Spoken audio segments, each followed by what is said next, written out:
Welcome, everybody, to our last evening of the Tribes of Israel Conference. This one has been on my calendar circled. I've been very excited about doing this virtual Seder dinner. We have with us Joseph Charnes, Rabbi Joseph Charnes from Temple Aaron. We have Draber Ganem, who you may have heard his story, his personal story, yesterday on a breakout session. Also, he was on the anti-Semitism breakout. Um, a family friend of 40 years. We have Cameron Scott of BYU, Hebrew professor extraordinaire, or Hebrew scholar extraordinaire. We're very excited he's with us. And we'll have Jason Olson back for a short time, although he's not able to be on camera for various reasons, but we're glad that he is able to hear and participate. And then I'd also like to recognize here Kimball Taylor joining us. Dr. Taylor is from Canada. He's a physician. He's also a student of Jewish studies and also a philanthropist with an organization that assists families in Israel. So we're super glad that all of you are with us tonight. We're going to now begin our virtual Seder dinner. So, Rabbi Joe, please take it away. Well, thank you. Thank you all for joining us and for all the work that you're putting in to bring communities together. I don't know all the people behind the scenes. I've been blessed to be working with Tim, but I'm grateful for everybody else for the genuine vision that you have. It's a true vision that I think is rooted in your faith tradition, the Latter-day Saint faith tradition, which really seeks to build community with others so that we can build a better world together. And I'm so grateful again to be here and to share in what I hope is a meaningful and also insightful exploration of a very ancient ritual called the Seder. And the importance of this, I'm going to give a little intro to what we're going to do, and then we'll walk through a few stages or steps of the Seder meal, the ritual Passover meal, and I'll give some history and some insights along the way. And if anybody has any questions as we're going through it, please feel free. But one thing that's important to know, I think, up front is why should we engage in other faith traditions, rituals? And now in this case, this happens to be much closer. We're Jews and Christians. We share at least part of the Bible. But what's important here, I think, for Christianity in general and for Judaism and Christians and Jews is if we understand the other from the other, we won't have the caricatures that we often have about another group. Because when you're in contact with, direct contact with, you meet a face, you meet a heart, you see something beyond a caricature that is often given about the other, and it brings us together. But on a deeper level, I think what's important about understanding the Jewish roots of Christianity, and especially in the Latter-day Saint faith tradition, which really does root itself in Judaism, I think even more so than I guess, what could I say, mainstream Christianity, non-Latter-day Saint Christianity. What it does when we understand the Jewish roots of the Christian faith is it helps you understand more about your founder, about Jesus, and how he lived and how his disciples and his followers lived. Because once the separation began, where it became more Gentile, all the original followers were gone,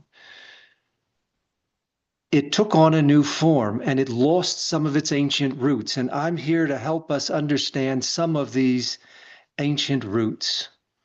And one central tradition that both of our faith communities share in is the Passover. It's central to Judaism, and in a different way, with a different paradigm that we will discuss, it's central to Christianity. The Passover is mentioned in the festival of unleavened bread, is what it's called in Matthew, Mark, and Luke. And It's central to John too, in a slightly different way, the Gospel of John. And just for the record, although I'm a rabbi, my background is obviously Judaism, and my studies are Jewishly rooted. But I study New Testament too. I know ancient Greek or Koine Greek. I study the New Testament. I actually have been studying Latter-day Saint faith wisdoms with Come Follow Me since it began. I go to your ward meetings, and I have close friends who are Latter-day Saints. And so I'm learning about your faith also, because it helps me understand not only myself, but more about the divine and the Holy One, blessed be He, as we call God. So it really will help you, I hope, understand more about your own faith heritage, because Jesus lived and died as a Jew, and so did his followers. The Passover is rooted in the Hebrew Bible. Obviously, that's its origins, and it's found throughout the Bible. Not in Genesis, but in Exodus, it's mentioned as the festival of unleavened bread. It's in Leviticus, it's mentioned in Numbers and Deuteronomy.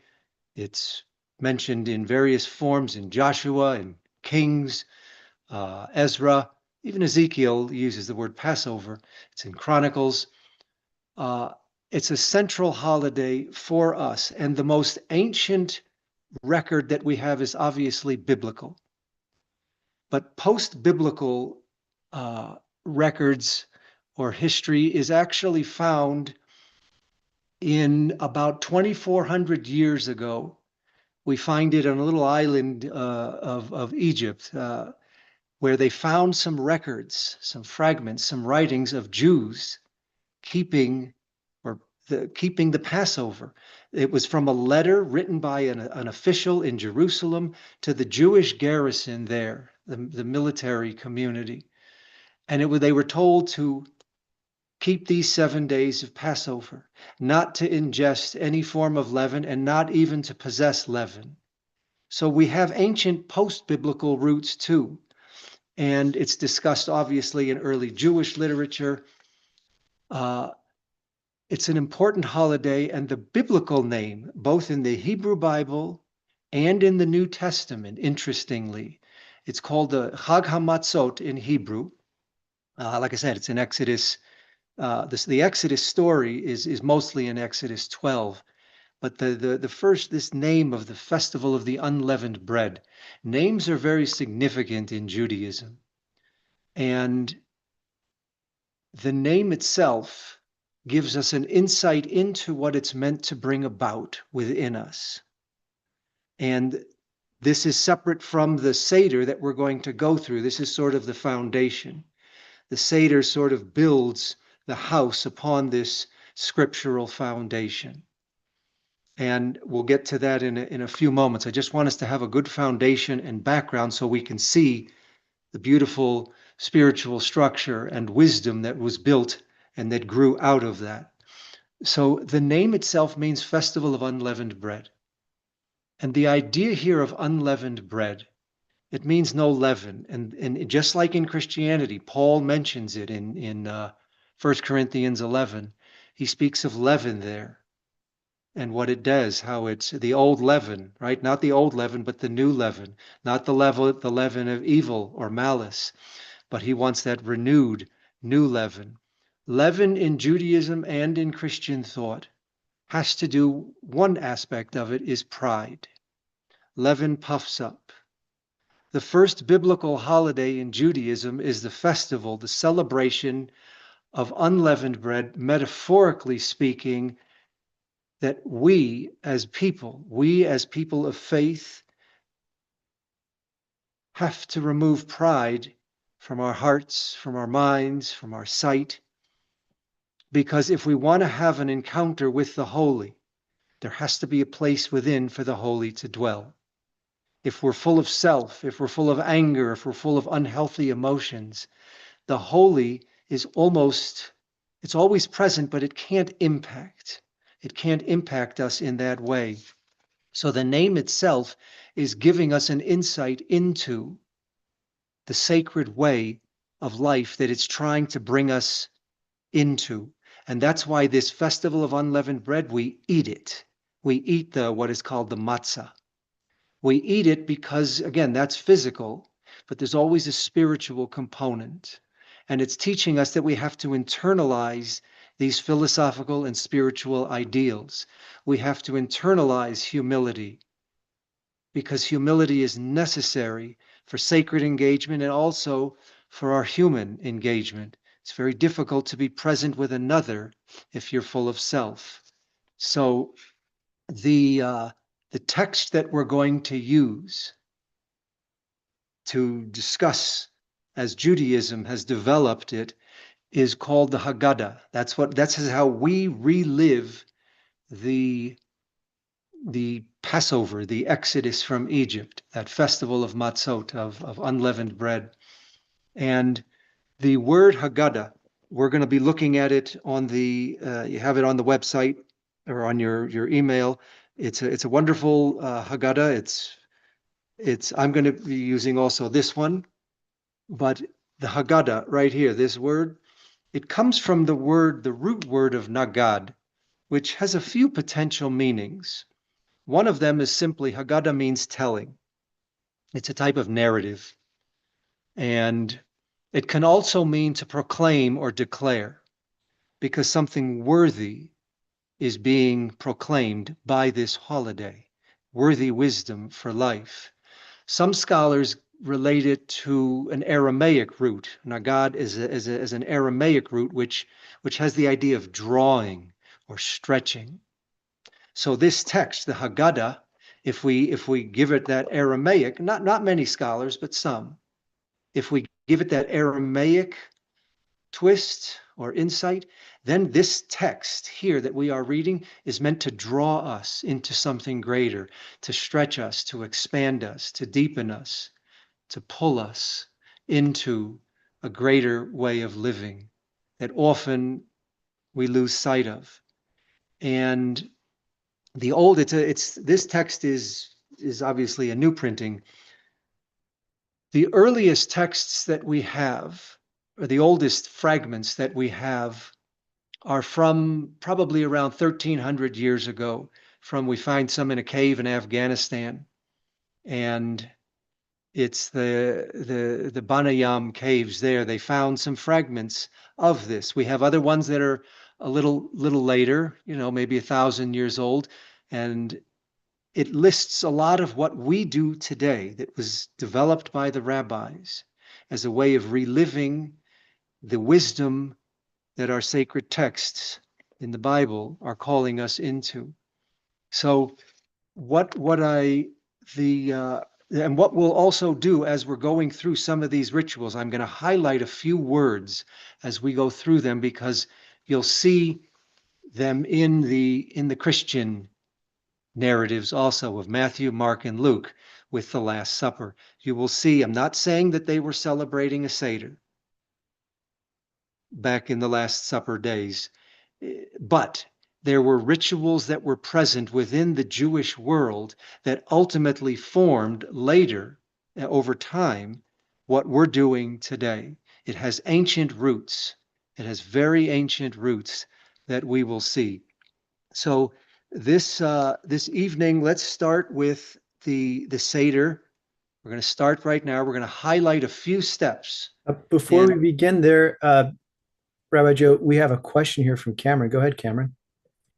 I just had a comment. So the word Passover in Hebrew is Pesach, and then sometimes we know that Easter and Passover are connected, but in Hebrew, super cool because the word for Easter is Pescha. Pascha. Yeah. Pesach and Pescha, and like Easter, it just came off of Passover, and so there's massive connections here that we can. They're very deep connections, and it was, again, today we don't recognize it, but back then there really were. We were closely, they were in the synagogues back then until the parting of the ways developed. So you're 100% right. And that's what the Septuagint also, that's where it comes from in the Greek. That's what the Jews, or that's how it's translated, the Greek version of the Hebrew Bible. It's called Passover because of the event where God passed over. And there are different themes. What is interesting is the nature of in Christianity, Jesus is in his genealogy, or in his the origin of his name in Matthew 1, when it speaks of the child is going to be born to Mary and Joseph, and it says his name will be in the Greek it's Iesus, but that's Joshua. His name will be Joshua, Yehoshua, which means God saves. Okay, that's what it means. But then they add another little storyline to it, which says he's called Joshua, Jesus, Jesus, because he will save his people from their sins. So the salvation in Christianity, as it developed from Passover, or the Festival of Matzot, it developed as salvation from sin. That's a different paradigm than the redemption from slavery or servitude to a master. It's a different type of servitude that we're being redeemed. Our language is more redemption than salvation.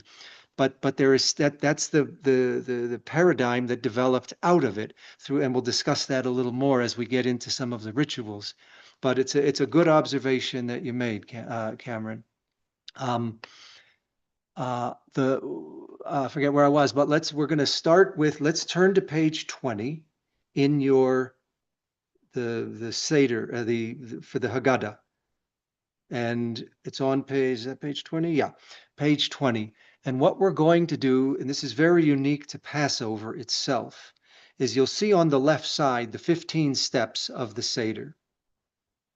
And it lists them, which we sing. And I'm going to give you, I'm not trying out for the Tabernacle Choir at Temple Square, whatever it's called, but we sing a lot in Judaism. And even though we are at the beginning of the Seder, the beginning of the Passover meal, when redemption hasn't happened, we still begin with song, which is, I think, a very important insight into Judaism, which says even though things aren't perfect, we may be in a dark place, we can still find song, we can still find light, we can still find hope, because song is the idea of hope. So if you look there, it lists them, and there are a few different songs that we could sing. I'm going to sing, well, would you like a peppier one or a more meditative one? I'll leave that to you. Peppy? Yeah, you can choose whatever your favorite is. Well, I'd like to do both, but this is probably the most difficult Seder I've ever had to do in about an hour and 15 minutes. These things normally go on for 5-6 hours. So I'll give you a little taste of everything that I can.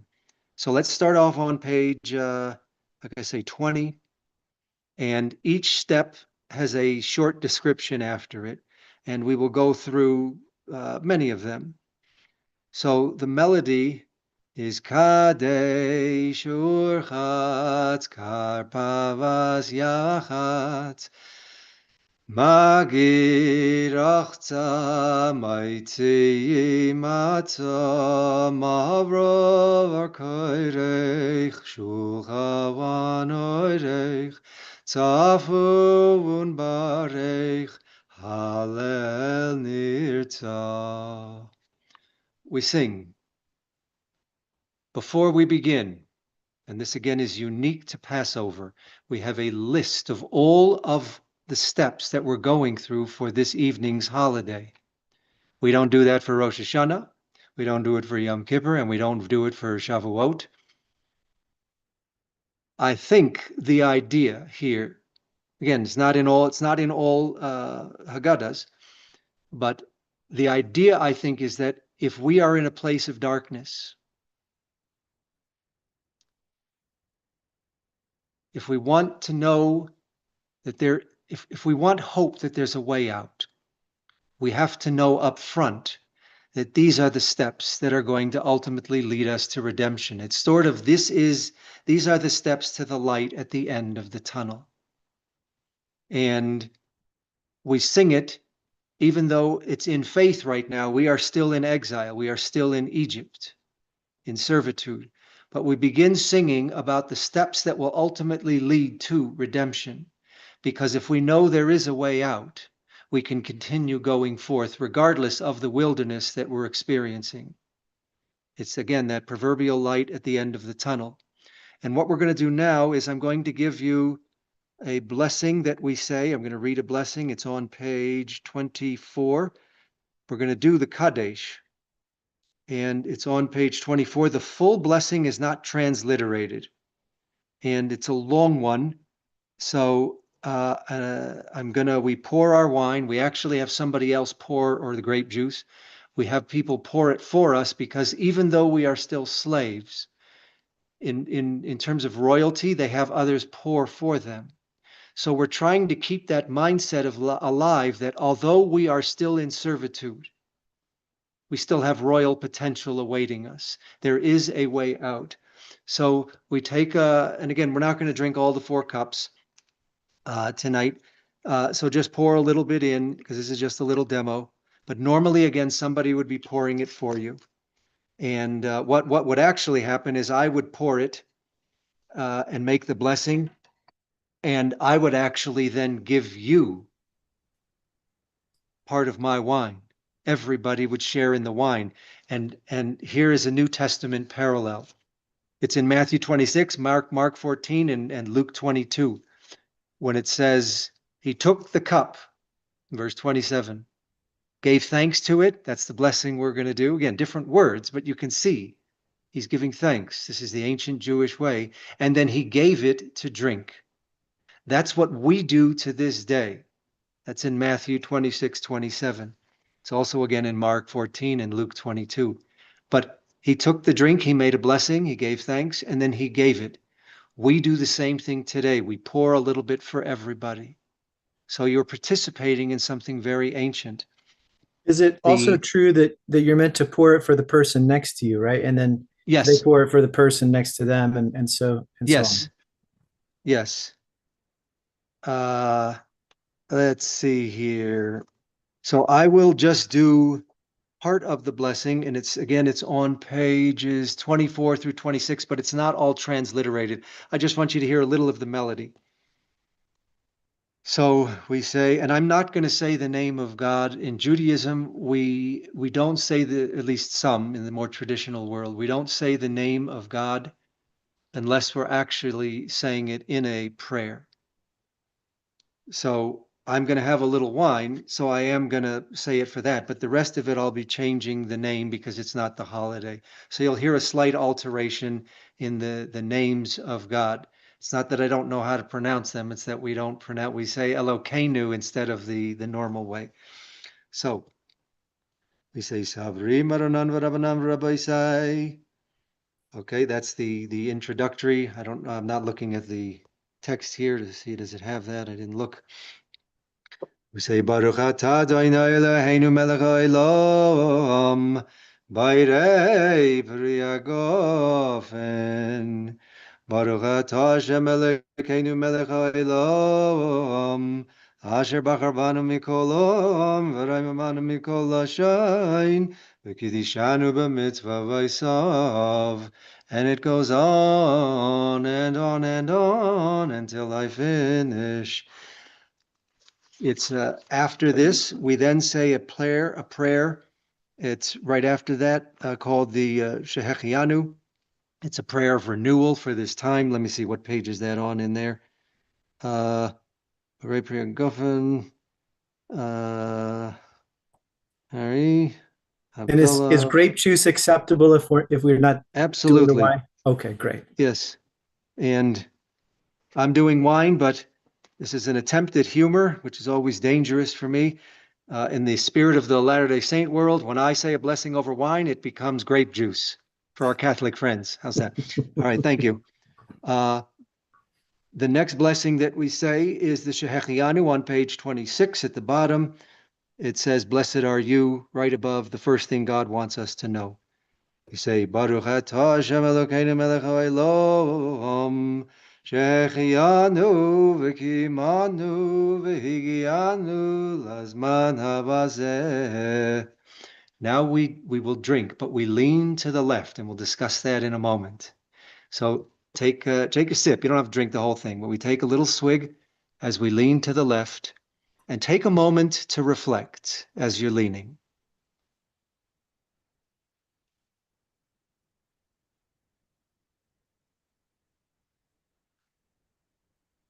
What are we leaning for? There's many answers.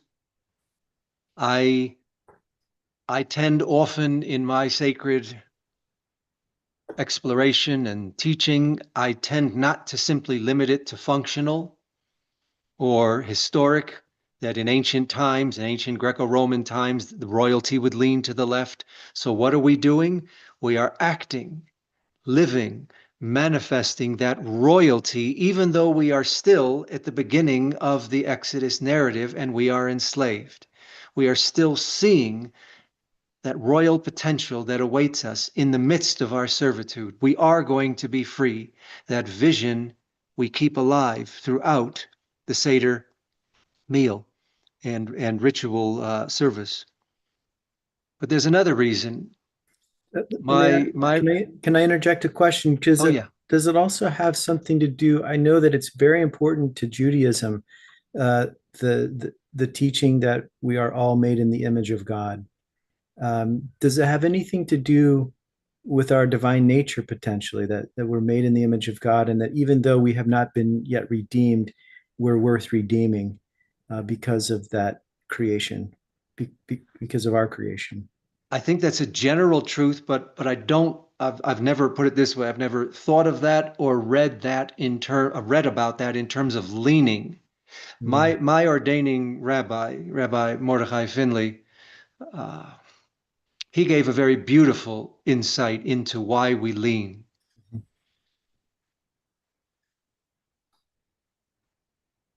When you're listening to someone or having a conversation and you lean forward, you're leaning into, it shows interest, desire, connection.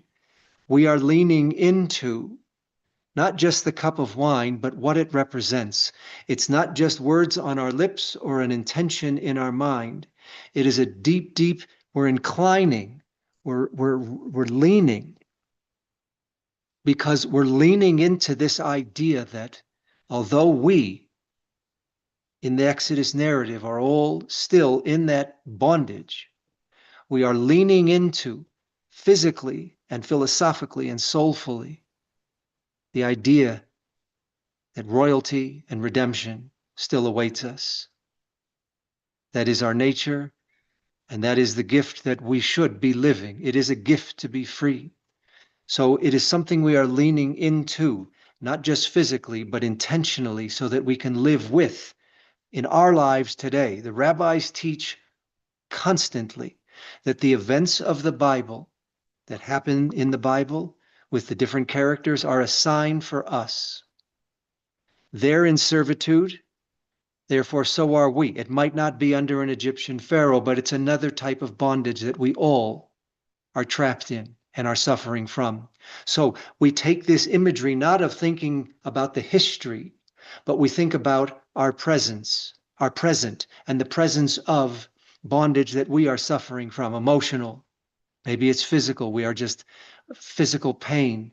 We're suffering from ailments, relational ailments, psychic, soulful ailments. We are in bondage to something dark. This story is our story. The narrative of the ancient Israelites and Jews in the book of Exodus is our story also. Each one of our stories. And we just have to find ways to relate this wisdom to us so we can get out from under the pharaohs that are reigning over us. So any questions, comments before we go to the second step in the evening?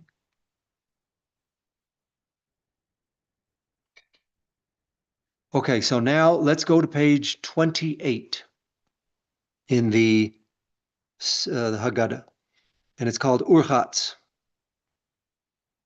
So we've gone Kadesh, that's the sanctifying, like Jesus in the New Testament, again, living some of these ancient rituals that we still do today. And by the way, we'll see when we'll get to it in a moment, but it does speak of, if you look in In Mark, you can just do it from Mark 14:18, Mark 14:18. This is when they were eating. We'll get to this again as we eat, but I want you to see it's up front. They were reclining at the table. There was this type of leaning. It may not have been the same form for the same reason, but there's an ancient echo in the New Testament of very ancient Jewish practices that everybody did and we still do today, and we want to incorporate into our own lives. So now on page 28, the urchatz, the washing, the first hand washing. Normally, hands today are only washed in the traditional world when you eat bread. It's a ritual washing, not a cleanliness washing. In Talmudic times, there were other times when we washed with foods. If certain foods came into contact with water, it has to do with ritual purity alone. But we take our in some households, only the Seder leader washes, and in others, everybody washes. But we don't say a blessing this time. And something that the rabbis also teach is that it's meant to keep the children interested in asking questions. Why are we doing this? Normally, we don't wash for vegetables. You're going to see in a moment we're going to eat a vegetable. Well, this time we do because we're also, in addition to the focal point of redemption, and that is important, inner redemption, we're also trying to give our children, direct them in a way of life. We want them to ask questions. We want them to be present, to be engaged. So we're doing things differently, several things tonight differently, that engage the children, because we want our children from their youth to know that they are engaged through questions, through reflection, through analysis, through leaning into. This is a practice that we do because it inspires us within. So in Judaism, if you have a ring, you take it off. And again, you'll take your cup, if you have one, and a bowl, and you'll pour it 3 times over the right hand. You pick it up with the right, and you give it to the left. We always generally start with the right, okay? Because the right in Judaism and mystical thought represents kindness. So are we starting with kindness? And we give it to the left, and then we pour 1, 2, 3, and then we give it to the right, and we pour 1, 2, 3. And we will have another washing. No blessing yet. We will bless in a moment. But now we're going to take now it's the next stage is page 30. You go to page 30 in the Haggadah. Remember, Haggadah means it's a narrative telling, because it's here to tell us something. But again, some people, it's a different spelling, Haggadah, but some do relate it to that other root. Some relate it to Haggadah, even though they're different roots. They give an etymological history behind the shift, or others say, again, it was just Aramaic Nagad. Agadita or Agada. I don't want to get into too much Hebrew, but Hebrew telling, Haggadah, is also Agada with an ayin, not just, there's a shift in the spelling. And they are different but related. So we go to page 30, and we're going to take karpas. And we're going to take that parsley, and we're going to take the salt water. And this is a powerful ritual, and I'm not saying this was done back in the times of Jesus, but I will show you a parallel that in a different sense. It was a different form of dipping, but we don't do it yet. We take this. This is the green. It could be potatoes, it could be celery, but parsley is another one. What's fascinating is what do you think the green represents? What's one thing green possibly could represent? Cameron? What do you think? I would say life. I was gonna say life too, yeah. Okay. Yeah. Yeah, It fertility. is. Yeah. It's life. It's green, right? It's renewal. When does the holiday of Passover take place? In the month of Aviv, which is spring, Spring, yeah. which again speaks of the idea of renewal. Where are we? Theologically and historically, we are in a place of exile and almost hopelessness. So in our darkest period, the holiday of redemption comes, and we celebrate it in a month called Aviv, which has to do with spring and renewal. And what's the first thing that we're going to ingest? Something green, something renewing. But even more, the powerful imagery here of and the ritual that we're going to engage in is we place it in salt water. What do you think the salt water represents? It's pretty obvious. It relates to our time in Egypt and the tears, right? What are we doing? We're taking this hope. Here is hope, the hope of life, the hope of renewal, the hope of redemption, and we are dipping it in the salt water of tears. And what I think this symbolizes is that it's teaching us that in the midst of our suffering, in the midst of our tears, even if we are drowning in it, redemption, hope, renewal is still a potential for us all. It is available. And that is something, if you want, Nietzsche said, how did he say it? He said, it was in his maxims and arrows. Uh, if there is a why, okay, if you have a why in life, you can, it's not the exact wording, I don't remember the exact one, but this is the clear idea. You can undergo almost any how. Right now, I'm in tears, and I don't know why, but I do know that redemption is hope, is available. Something renewing here is available for us. And we're going to make the blessing over it, and then we're going to again eat with leaning, because we're leaning into this idea of, in the midst of my sorrow, my tears, renewal is potentially available. It is always available, and that is a vision, again, that will keep us going through the dark periods that we go. So we say, Baruch atah Adonai Eloheinu melech haolam, B'nai Priya Adama.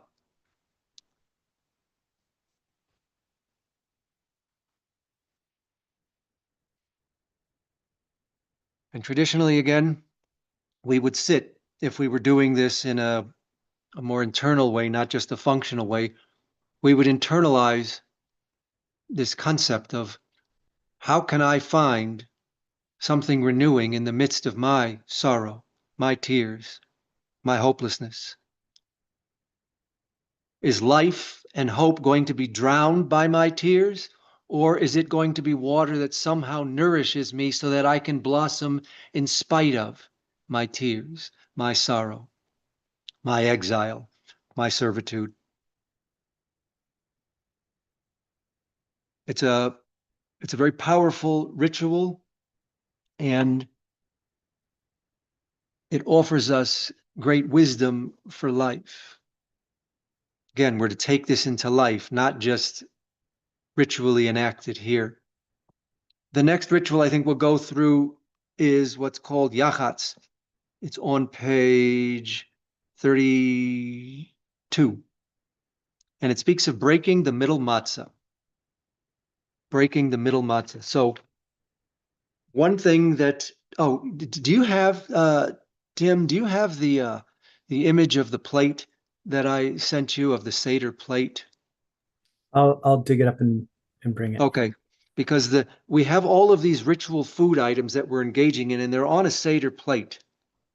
And there's great symbolic wisdom in all of these foods. And I wanted to show you the design and give you an insight into it. But right now, one of the other ritual food items that we have is matzah, which again means unleavened bread. It's that flat bread. And we have 3 of them. Okay, there'll be 3. Let me take them out. You can see we have three pieces of matzah. And there's a lot of symbolism behind the 3. In this case, and we're going to eat matzah this evening a few times. Right now, what we do in this ritual, this is yachatz, has to do with breaking. We're going to just take the middle piece out. Leave the other ones covered. They're sitting here covered. We take the middle piece, and we break it, but break it in a way that leaves one side larger than the other. Take the smaller piece and put it back in between the other two. This piece, now again, we're not going to do it because I'm not going to walk off camera, but this piece is going to be wrapped up in you have a little, this is going to be for the afikomen, which we'll learn about later, but this is going to be wrapped up and hidden, and the children are going to search for it. So remember, this is the larger piece, and the smaller piece of brokenness we put back, the broken matzah we put back. But remember where it is, it's in the center of the two, between the two. It's the middle piece. And what this symbolism, again, this word that we're talking about with the Seder means order. It's not random. Every event here, there's an order to it, and there's a reason behind it that we have to reflect on. We have 3 pieces of matzah. The middle one is broken, right? That middle piece.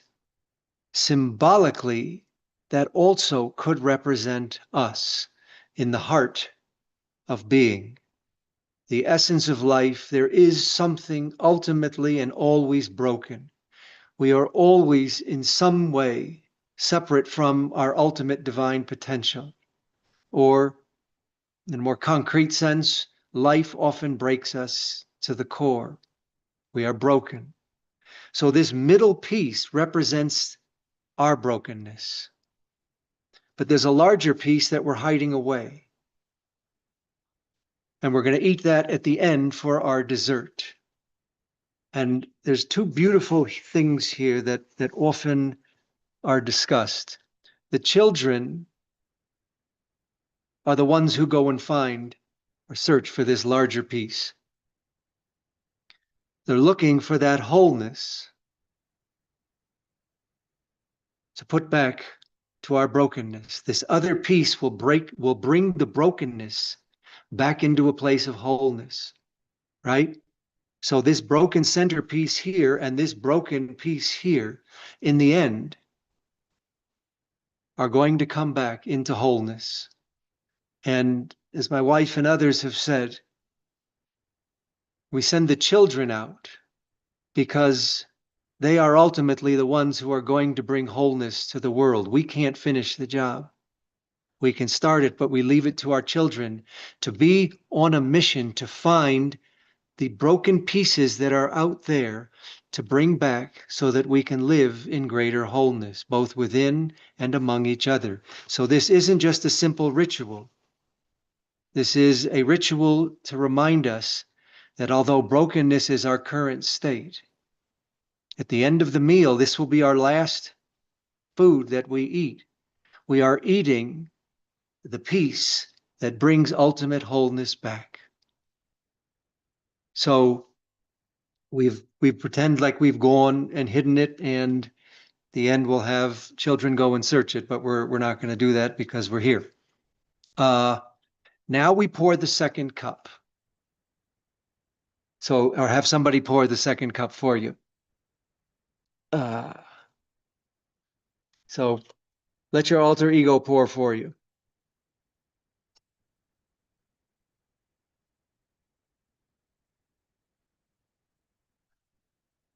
At this point, we would also remove the Seder plate, where we're going to be on page 34.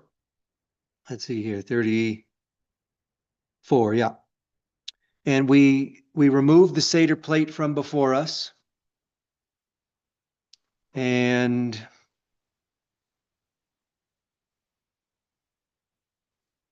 let's get to that page. Here we go.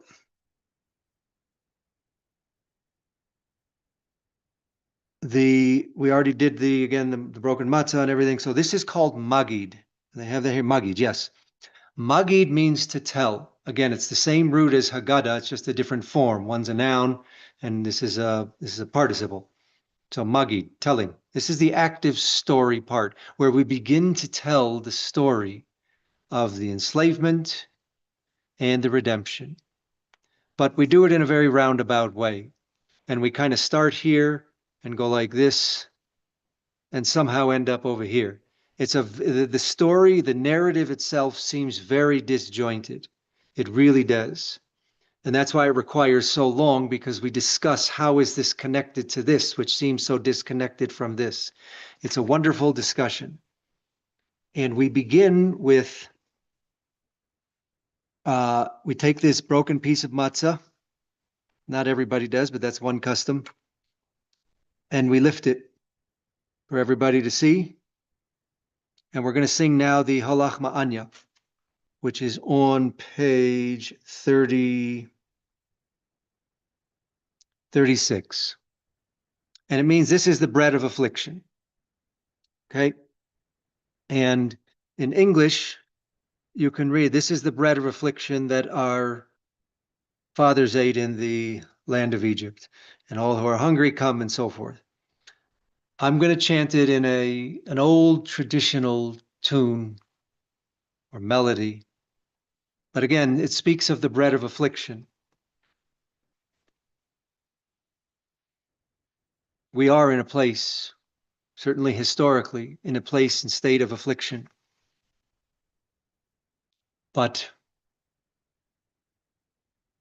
we still sing. We sing. Because song ultimately reminds us that there is hope.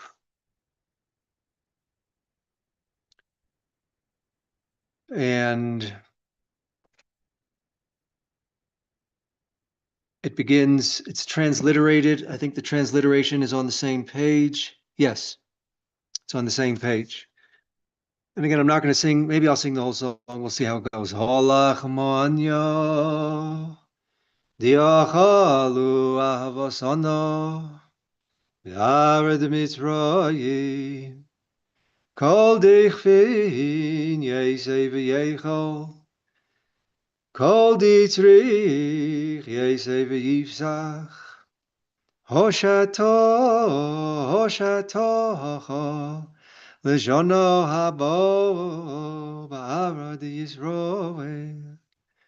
Hoshato, hoshato avdei l'shono habo b'nei choirim.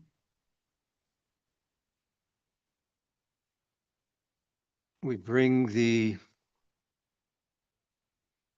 actually the Seder plate should have been taken now. Sorry. I skipped the section. Sorry about that. Now we would remove the Seder plate and pour the second cup. But that's okay. I went out of order on a holiday of order. Sorry.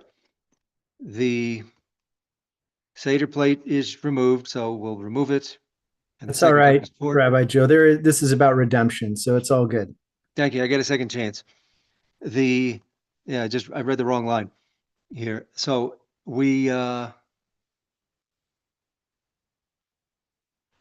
going to do something now that's very interesting. We would have the children come forth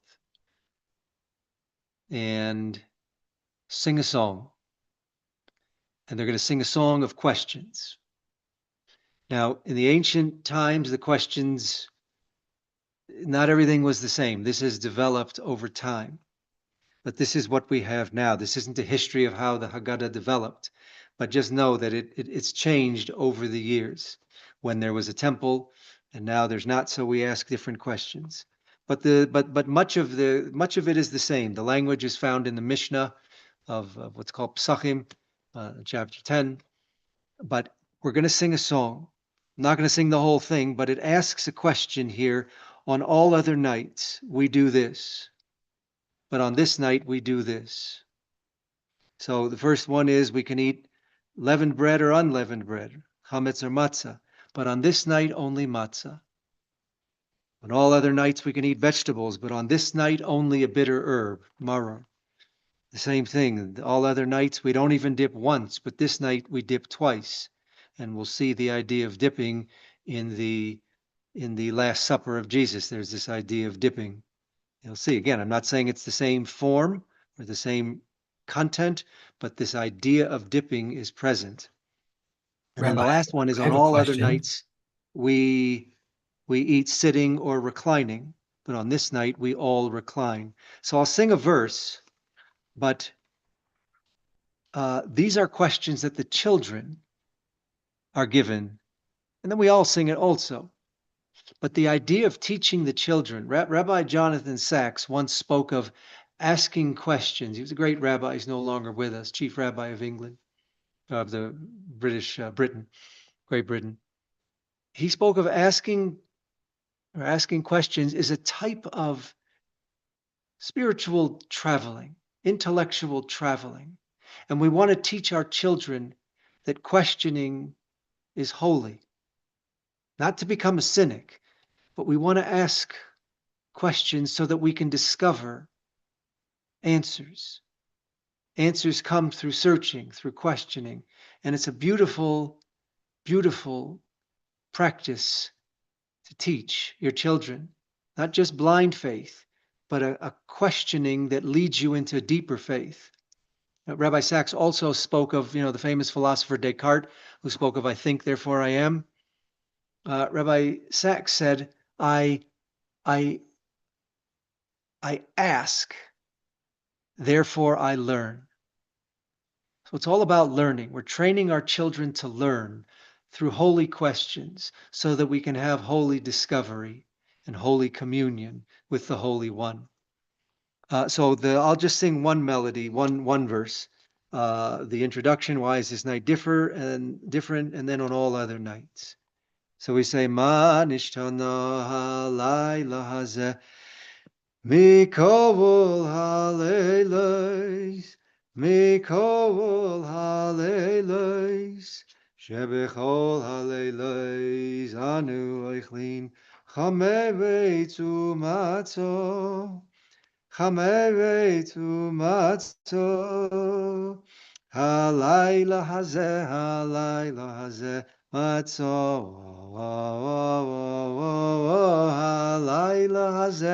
halayla hazeh, hamagulo mama matzo. So keep inquiry alive. Always seek to discover.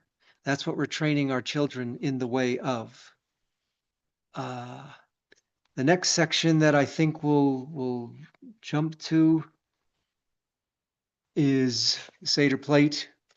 We put back, and the matzah is uncovered until we get to page 76. Okay. Let's start with, this is the beginning of the story, and it's on page 44. It's called Avadim Hayinu, and it's a beautiful song that we often sing, that we were slaves. Okay. It's on page again 44. Let me get to 44 here.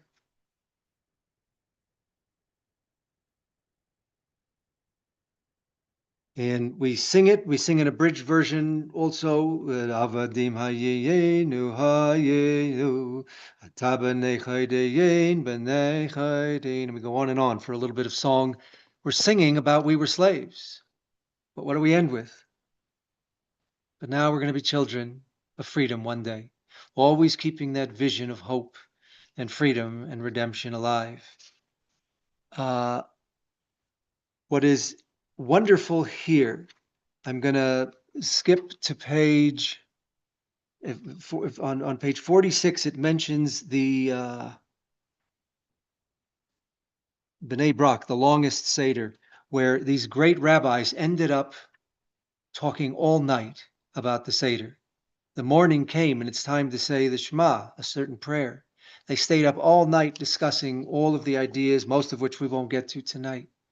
But what they're trying to let us know up front is there is deep wisdom here in all our sacred texts, that if we spend time reflecting and discussing in dialogue with a heart that is wholly open and with holy questions, we're going to discover deep wisdom in life. That's what it says here with these rabbis in B'nai Brak, the Rabbi Eliezer and Yehoshua and so forth. What I want to jump to now is the four children. Again, another four, just the four questions. Now we have the four children. There are four children that ask some questions. This is central to the Passover Seder. There are 4 children, and they represent, according to the rabbis, 4 types of human beings. All of us being one of them, more than the other, but all of us being all of them. They're a composite of all of us, but we tend to be more of one than the other. And there's the wise son, the wicked son, the simple son, and the son who is unable to ask. The Lubavitcher Rebbe says there's also a 5th son, because all these children are here asking questions, whether they know, whether they're not wonderful children as far as their holy living. They're still wonderful human beings, but they're just not living a holy life. They might be simple, or they don't even know how to ask. At least they're all here. And the Lubavitcher Rebbe, Menachem Mendel Schneerson, he's no longer with us, he says there's a 5th son that we always have to remember. And that's the one who's not here with us. And I would broaden that to say it's not even only the 5th son, but it's the other human being who is simply lost on a path that's not leading to light or bringing goodness. That's our fellow human being that we have to be a light unto, like in Isaiah 42 and 49, to be a light unto the nations. As long as we're together, there's hope. But for those who aren't even present with us, how can redemption come? They'll never hear of the word. They'll never hear of wisdom. They'll never see the Holy Communion that results from coming together in dialogue. So we always have to remember them and go out searching for them so we can bring them to the table. So the wise son, and the wicked son doesn't really mean wicked, but in the simple son and the son who is unable to ask, the child who is unable to ask. They're all of us, but I want to just give you one insight into the son who is unable to ask. In the how do they translate it here in there for the son who is unable to ask? Let's see. Recalling the Exodus, what page did I say we're on? That's 58 and 60. So the 4 children is the 4th son. It's on page 60, the 4th son, the one who is unable to ask. It says, ask for the child who does not know how to ask. You should prompt the child. Okay? And then it gives an answer. Tell your child on that day what the Lord did for us. That's not a great translation. It has nothing to do with prompting, really. The language in the Hebrew is at patach lo. It literally says you should open him. The child who doesn't know how to ask simply needs opening. But that's true for all of us. We all at times don't know, and we need a way in. So we need help opening so that we can enter into. And it uses the language of at. If you know Hebrew, when it's speaking of a male, it should be atah. But it uses the language of at, which is feminine you, not masculine you. So one of my other The rabbis, verb not is my ordaining masculine. rabbi. Yeah, it's not, it's feminine, The- but it's the- talking to a son. yeah. Oh, okay. It says it's talking about the child, the ben, the son. It wasn't my ordaining rabbi, but he was sort of like my rebbe, my guide in life. He had a beautiful insight. He said, I think it's using the feminine at instead of atah, you, the masculine you. No, it's using the feminine you to say, open him or her in a way that is more feminine, not physically forcing, but gentle, in the way feminine energy. That will open up a person much more than just giving them rational, reason or intellect. Open them in a more feminine, gentle way, and people will open up. So I think that's just a beautiful way of these are us, but these are also our children that we relate to. If you're working with a child who is simple, that's the previous son. How do I work with a simple child? How do I work with a wise child? How do I work with a rebellious child? We're not going through each of them, but these offer insights into how, if we know how to read them more deeply. Let's go to page. So we would Rabbi Joe, just a very friendly time check here for you. 15 minutes. Mhm. Is that right? Yeah. Absolutely. Let's skip to page. We would uncover the matzah until we're skipping past 76. So let's cover up the matzah again. And we're skipping, but we're going to go to page 76. I mean, sorry, 98. There's something very intriguing that we do. Again, we're skipping parts of the narrative, so it is disjointed, but we can't cover everything. It says God's finger and the 16 drops. That's on page, again, 96. And, uh-oh, there it comes back, okay. 96. What we're going to do now, we lift up, so we're going to take our cup of wine or grape juice, and we're going to put again, there's 16 drops. We're only going to do 10. There's 3 times when we drop wine, but I just want you to see something intriguing here. When you get to the 10 plagues on page 98, when we recount the plagues of Egypt, the plagues that were afflicting other human beings, wicked people, there had to be justice. But do we rejoice over the punishment, the just punishment that comes when we violate either, in this case, it's sacred laws and humanity. When we violate another human being, there has to be a consequence. There's justice in this world in addition to love. It's loving justice, and it's just love. You know, it's a fair form of love. It's not just love and there's no consequences. These are the 10 plagues, and the 10 plagues are a very difficult subject to discuss because it sounds like God is vindictive and punishing. It is a difficult topic to discuss that we do discuss during the Seder meal, but this insight will give you, and this ritual will give you something, I think, to help you understand something very beautiful about both Judaism and Christianity. Every time we say one of the plagues, the dam, you know, the blood and the frogs and the lice and so forth, we put our finger in the wine and we take a drop out of wine. Because what we're saying is wine in general, and grape juice, is a sign of joy. Yes, there had to be a consequence to the Egyptians' actions, but it's not something we celebrate. We are saying our joy is reduced when another human being has to suffer because they didn't live right. Not something we celebrate. They are still in the image of God, even if they are wicked people.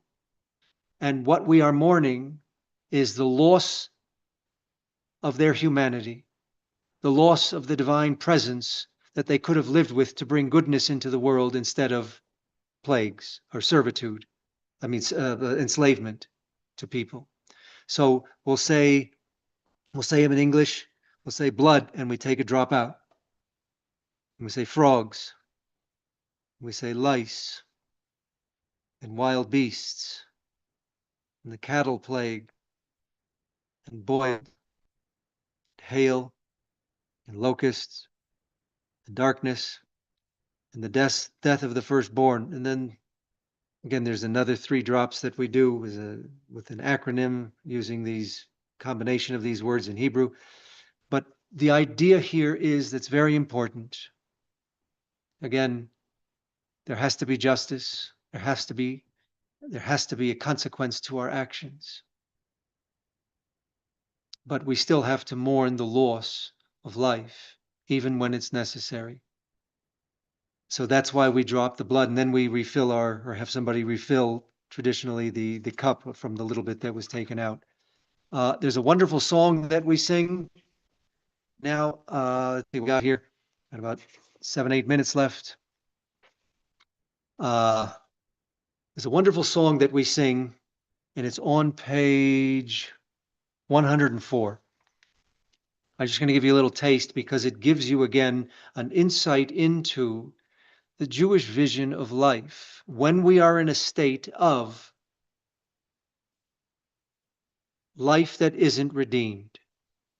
What is our response to life? Can we see that light? Can we see that parsley, that green, that renewal? Can we lean into the hope that awaits us? So on page 104, let me get there. It's called Dayenu. Is that page 104? Yeah, 104. And they have it broken, let's see, on the right side. Yeah, yeah, on the right side of the page is, where's the transliteration? The transliteration is on the, where's the transliteration of it? That's on the left. So what's interesting here is it says, had God not done this, the first one is, had he brought us out of Egypt, but hadn't executed the judgments on the Egyptian, it would have been enough. Had God done this, had God done this, had God done this. And it gives us a key series. If you look at the 1, 2, 3, 4th, the 5th, the 6th one, had he split the sea for us, but not let us through onto dry land, it would have been enough. Dayenu. And we're going to sing this. You know, Dayenu, Dayenu. It would have been enough. That's just a very strange verse, and it goes on. If he had brought us in the 12th one, 14th, the 12th one, 2 from the end, there, 14. Had he brought us to Mount Sinai, but not given us the Torah, it would have been enough. It gives us a series of, had you gotten this, had he taken us to the sea, but not split it, but not brought us through, it would have been enough. I think this is such a profound, even though we sing it in a fun way, it's teaching us that wherever we are in life, it is and can be a blessing. We can find blessing even in that unredeemed state. Yes, there are tears, but there is also the parsley of renewal, the green of renewal, the spring of renewal. I didn't make it all the way through, but I got here. It's a practice of gratitude, and we sing it to really, really internalize this idea of, I only got to here in life, to this place. And I really did wish that all of these beautiful events would have happened. But you know what? It's enough. And I'm going to sing because I'm grateful for the life blessing that I received at this stage. It's walking through life with gratitude at every stage of life. And that will bring greater light into life.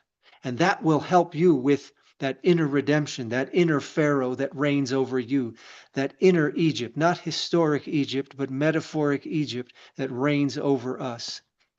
I will leave us with the last ritual item for the evening where we eat, and then maybe I'll do one short song. I'm going to combine them all. We're going to do all the three foods. We will eat the matzah with the maror, the bitter herb, and the sweetened form, this thing called haroset that we have, the apples and the nuts, and the grape juice and honey and nutmeg and whatever else you put in it. We would do them separately because each one has a beautiful symbolic representation for life that we can internalize and live with more beautifully.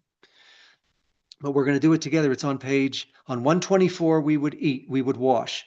So you'll take your cup and your bowl, and again, you can wash, and you'll do pick it up with the right, give it to the left. And time is it? Come on, phone. My phone died. There we go. Okay, so we go 1, 2, 3 onto the right hand, and then we go 1, 2, 3 onto the left hand, and we dry it. And again, I'm telling you everything, and then I'm going to say the blessing and do it all together. Normally, we would do them individually, we would do them individually and then together. I'm going to do them together and say the blessing. And we go to page 124, and then it's ultimately going to be page 128, where we put all of these food items together. We take the, let me get rid of my water right here. Hang on.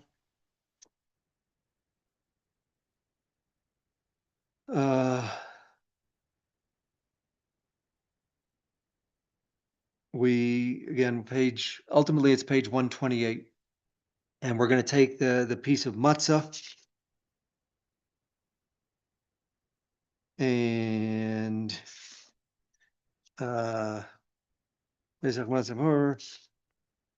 and then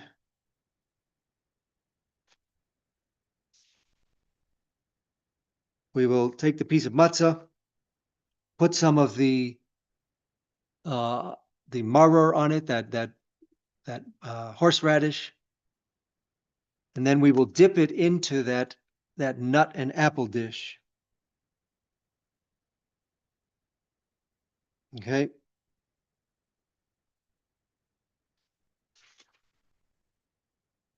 And shake off, just give a little shake to get it off. To the page. Where are you? There you are. Okay. Then I will make the blessing over the matzah, because we make a blessing when we eat bread or unleavened bread. And then we will again lean and eat. We will lean and eat after we say the blessing. And we will say, has to do with Hillel. He did this together. He put them all together. Again, we're taking together the bitterness and that sweetness. We're dipping it into the sweetness to remind us that always, even in our bitterness, there is a hint of sweetness that will help us go through life. So we say, Baruch atah Adonai Eloheinu melech haolam, hamoitzi lechem min haaretz, and then we lean.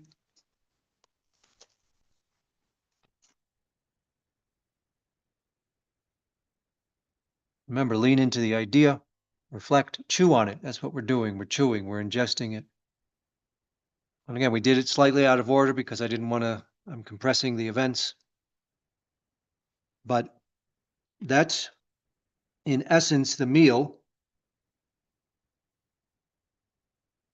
There would be much more dialogue, much more time for reflection, exploration, questions with answers, questions without answers. We would now find that piece of afikomen, that dessert. We would have the children run and find it. We have again the children finding that piece of wholeness that is out there that has to be brought back so that we can live with greater wholeness for ourselves and the world. And it's such a beautiful insight, again, that the rabbis, and again, my wife has also spoken of a lot, that we send the children out to find that greater wholeness, portion of wholeness that we bring back to give us a sense of greater meaning in life and greater hope. We would say blessings after on page, what page is the blessing? It's on page one. Well, we do the third cup. I'm going to skip all the cups. We would do a third cup and a fourth cup. We would do a blessing. We would have drunk the second cup also, but we're just doing the highlights. We would drink the third cup after the blessing. Then we would do Hallel, which is another addition to the blessing. Certain Psalms, 113 to 118. And then there's a wonderful section here that we would actually do also with, we celebrate Elijah potentially coming. There's a messianic flavor to that too.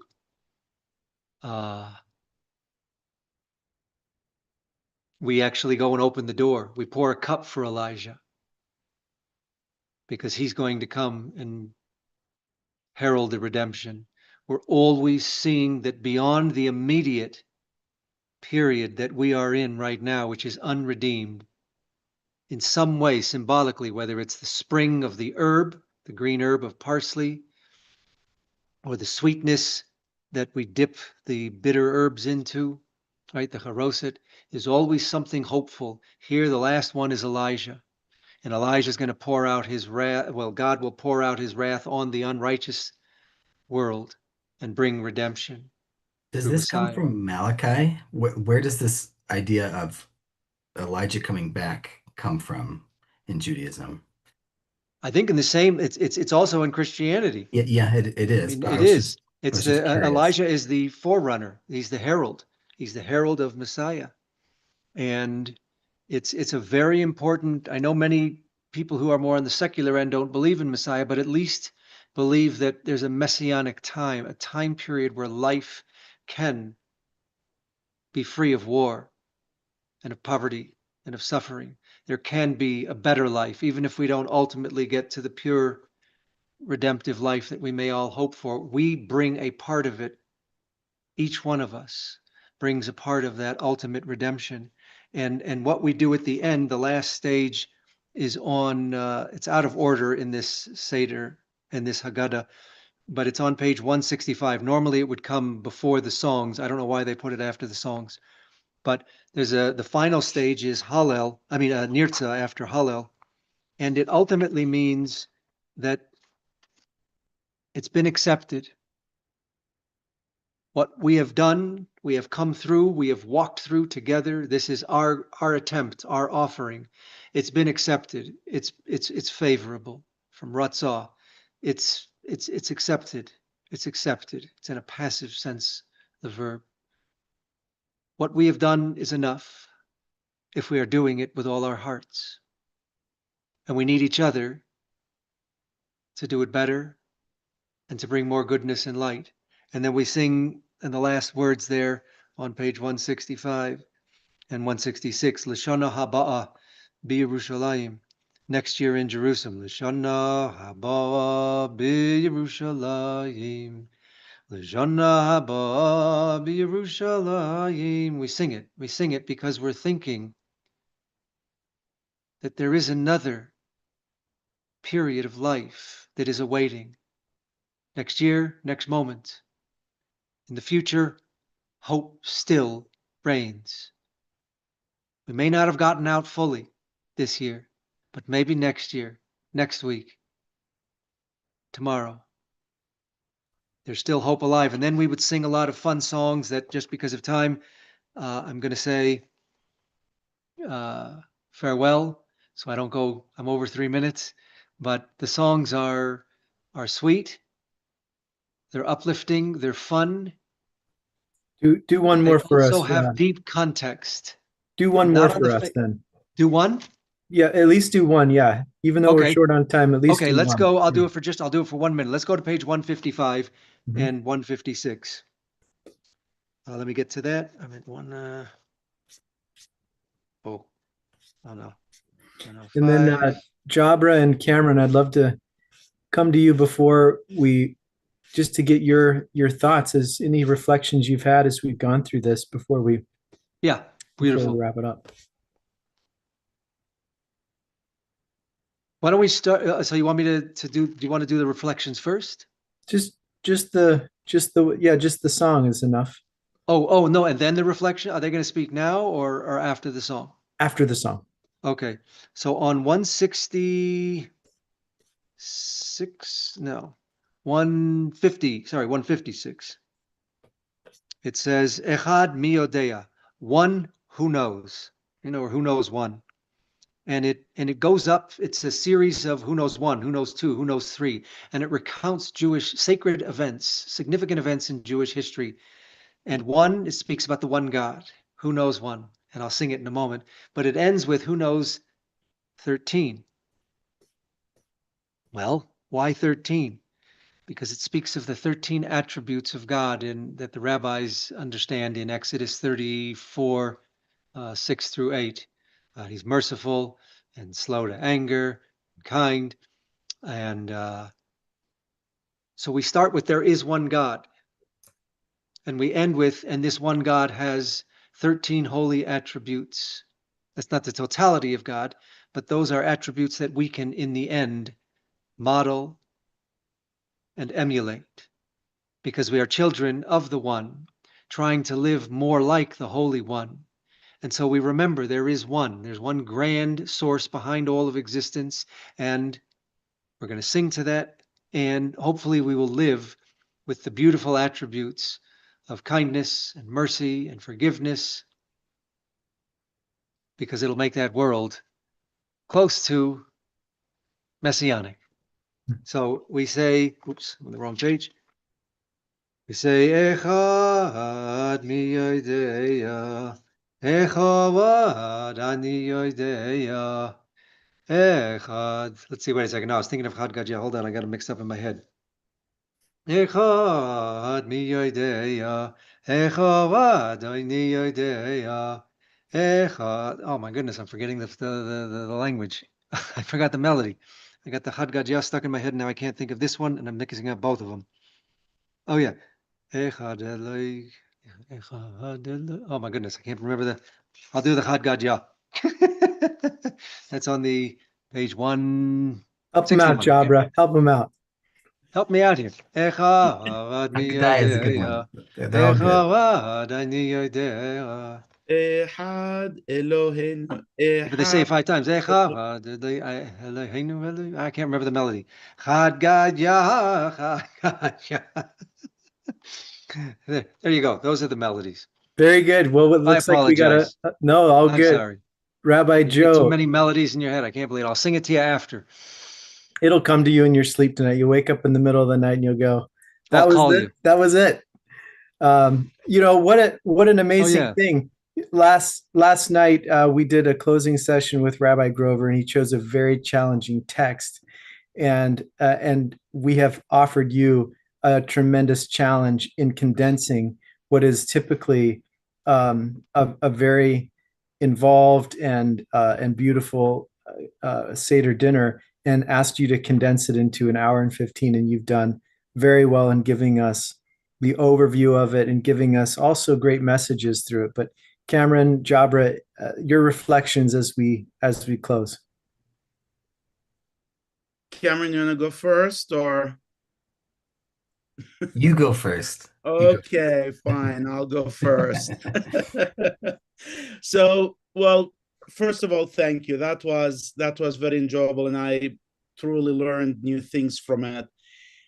I mean, the Seder is special to me. I think I own every Haggadah that's ever been printed and that's ever been put in digital or printed form. So I'm a student of it, and I still feel I need to learn a lot. But the Seder is built around the simple idea that, and always resonated with me, you must always see yourself as if you personally came out of Egypt. It's related to this other thing in Judaism that I really love, which is every Jew was there somehow at Sinai and witnessed, the Torah being brought in. And I reflect about these narratives a lot, because for most of my life, and I talked about this in my session, I inherited this one story, and one that told me who my enemy was and what history meant and what I stood in it. And it was, to me, a kind of Egypt. And it wasn't chains on my body, but it was as oppressive as Egypt to me, to grow indoctrinated almost on not liking the Jewish people.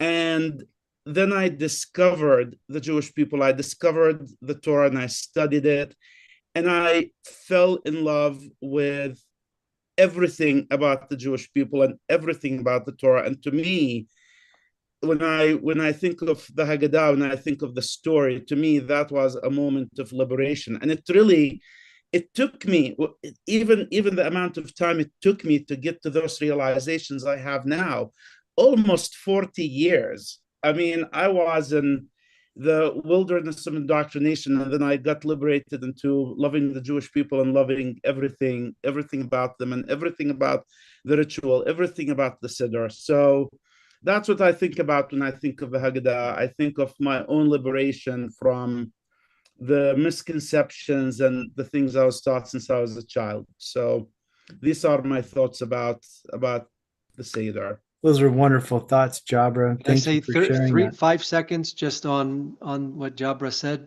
Sure. That today, and I probably throughout history, hatred is a very cruel master, and we do need to find redemption from the darker side of our humanity, of which hatred is a very dark part of all of our humanity. No matter what we do, it's a potential part. So beautiful, beautiful. That's real redemption. Thank you. Thank you. Cameron. So I was just thinking earlier, you were talking about how like sometimes we don't know, or people think that the Last Supper happened and it was a Passover meal, and sometimes they say it's not. I've always thought it was, but just going through this and thinking about my identity, thinking about my religious beliefs, I always like to think and understand more about Jesus and his world, and this would have been a very prominent part of his life, this holiday. And as Christians, we know that are we inherit most everything we have from Judaism, but I feel like sometimes we don't always connect the dots between how those things are connected, and we don't often owe Judaism or the Jewish people enough gratitude for the things that we have. And I'm just thinking more and more about my own reflections, and I think about all of the connections between Easter and all of the connections between Passover.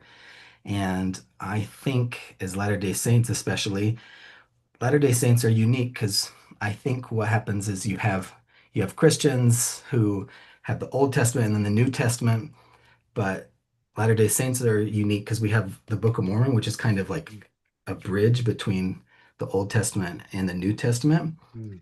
And so I think we have a better understanding of the Old Testament, but I still think there's a long way to go to really understand more of the ancient roots of where our religion comes from and to make those connections.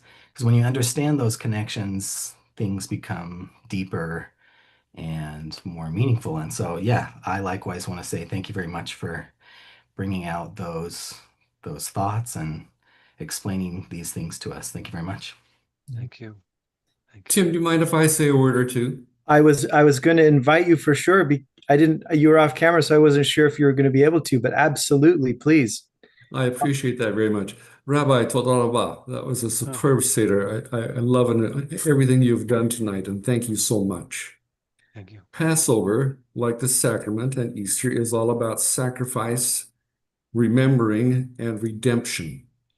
The Baal Shem Tov once said that we need to remember these words, that forgetfulness always leads to exile.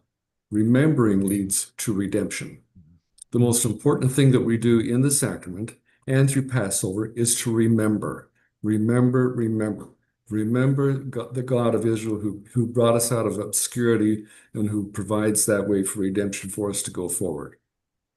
I've been to Israel 67 times. I work closely with Israeli leaders and Jewish leaders from throughout the world and throughout the Israeli government. I'm often asked when I come home, whose side are you on? Are you on Israel's side? Are you on the Jews' side? Are you on the Palestinian side? And I inform them that is the wrong question to ask. We do not choose between peoples. We choose between good and evil. I choose good. I choose the principles and the doctrines as taught in the Torah and in the Book of Mormon, because those things have a very common theme running through them that draws us closer to God and has a covenant connection between ourselves. We need to cling to those covenants and to cling to each other, because this is a tough world in which we're living. Rabbi Baruch Hashem, I appreciate all that you've done so very, very much tonight and the opportunity which I've had of associating with you. May you be blessed, may you be guided and directed. May our paths continue to cross in the future, and may God prevail in all things, for Zion shall prevail. We know that for sure. Thank you, Tim. Amen. Thank you. Thank you. Thank you. Well, what I always in all of these moments when we're coming together and we're sharing and we're learning from one another, I always try to pay attention for the moment when my soul responds to something. And tonight, my soul responded to the dayenu. Is that the Hebrew word dayenu? It would have been enough. That's such a true. That's a perfect. Well, I'm sorry. I'm getting now it's contagious, Rabbi Joe. There it is. There it is.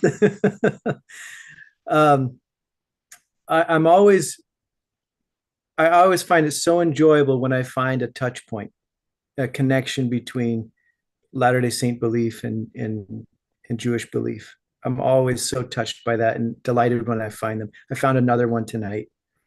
And that is, we sing a hymn in our church called Count Your Many Blessings, right? It's a very Latter-day Saint idea of counting the blessings that you have been given, as opposed to worrying and fretting about the blessings that you hope you have that you don't have. Count the ones that God has given you. And I love this idea of dayenu, of it. If that's all that God did, it would have been enough. And yet he does more. And that would have been enough. And yet he does more, and he does more, and he does more. And he does it without our deserving it, or in many times even asking for it. Sometimes he requires us to ask for help. Sometimes he just gives us the help. And as Rabbi Grover said, and as you've said tonight, we share a God, belief in a God that has boundless love and mercy. That is the same God we worship. And as we close out this conference, I want to say thank you to each and every one of you who have put in time and effort and have put your faces on camera and have shared the things of your heart in an attempt to make this world a better place. That's been the whole purpose of this conference, is let's try to make the world a better place. Let's try to build unity, greater connection, deeper relationship. In my church, my particular calling right now is I work with people who are wanting to convert to our church. I'm not trying to convert anybody here. When they decide that they want to be baptized, I interview them. And when I interview them, I help explain to them that they're making a covenant. But a lot of times in our church, we talk about covenant as a promise. And that's absolutely true. But I think it's also incomplete. Making a covenant is making a promise for the purpose of entering into a relationship. It's a relationship with God. When we get married, we enter into it by a promise, but we enter into that marriage by a promise for the purpose of creating a new relationship. We are of the same covenant, the Abrahamic covenant. And so we are, by definition, family. We have a relationship. We should build that relationship. We should deepen that relationship. We should cherish that relationship. We should be loyal to that relationship. That is the purpose of this conference. And I think in large measure, we have, thanks to all of those who have participated, whether you were an attendee, whether you were someone who shared thoughts, the fact that you came and that you did that you participated shows that you care about this very special relationship that we have among the tribes of Israel. And so with that, I just simply say thank you, and stay tuned for more to come and how we can continue this as we move forward. And so with that, I say thank you and good night to all. Thank you, Tim. Thank you, Rabbi Joe. Thank you, Jabra. Thank you. And everybody. You're welcome. Thank you. Thank you.